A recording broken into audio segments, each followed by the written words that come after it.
Toyota Vios. So push start installation with remote start. Version itong kinabit natin. Meron na itong kasamang mobile application na pwede sa iOS or Android devices. Then may key fob na rin itong kasama ito. 2 piraso yan. Okay. So yun, start natin yung kotse. Pwede na rito. Press nyo lang dito. Tapos start up. Yan. Okay. So even naka-under yung kotse nyo, pwede kayo mag-unlock, pwede kayo mag-lock sa mobile app natin or sa key fob. Okay. Then trunk release, naglagay na rin tayo dito.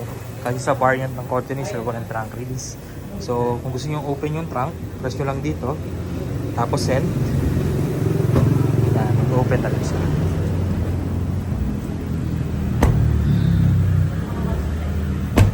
Yan.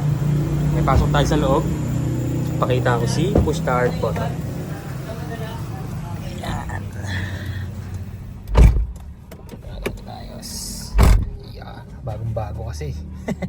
Yan yung fresh na fresh from the casa, no? Makapit pa yung mga pinto tsaka trunk. Yan, kung napansin nyo guys, umiilaw yung headlight dito tsaka brake light, ibig sabihin nakistart talaga yung makina. Okay? Tapos yun, pag tumapak kayo ng brake kahit hindi pa maalis, auto lock lahat ng doors, and then even naka-andar, pwede ka mag-unlock, pwede ka mag-lock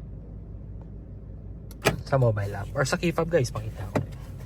So almost the same lang naman sila ng mobile app control, yung key fob natin. Kagandahan lang na may mobile application, if ever mawala to, ma-discharge, masira during the travel, may backup kayo. Pwede nyo rin kasing install sa ibang devices itong ating application as long as iOS or Android devices siya. Okay? Multiple devices pwede rin as long as you have the username and password, magagamit nyo siya po. Okay? Then matic transmission, park lagi, tsaka handbrake. Kapag naka-drive or naka-reverse, hindi nyo siya mapapa-start.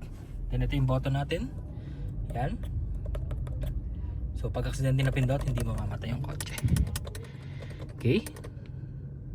Pag gustong start, pag gusto nyo patay, napak-brake, isang pindot, patay na yan. Then automatic unlock din lahat ng doors. Pag gustong start, apak sa brake, isang pindot, yan, start na rin po yan. So napaka-basic lang niya gamitin. Alright.